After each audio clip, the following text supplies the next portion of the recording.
La menace d'un conflit nucléaire, le président Emmanuel Macron dénonce une posture escalatoire de la Russie en Ukraine.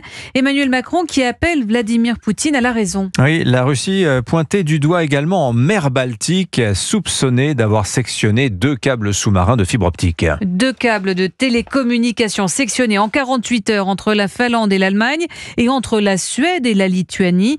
Une guerre hybride de la Russie, de quoi raviver les soupçons de sabotage, William Molinier. Oui, cela ne fait aucun doute. Selon Berlin, il s'agit bien d'un sabotage. Les hypothèses d'une activité sismique ou d'un glissement de terrain ont été écartées. Le premier câble sous-marin abîmé reliait la Finlande à l'Allemagne, le second une île suédoise à la Lituanie. 2 actions quasi simultanées ciblant des équipements de communication, alors même que se déroule en Finlande le plus grand exercice d'artillerie jamais organisé par l'OTAN. Et ce n'est pas une coïncidence, assurent les autorités finlandaises et allemandes qui évoquent la guerre hybride menée par la Russie. C'est peu connu, mais les câbles sous-marins sont un enjeu stratégique quasi vital pour les pays.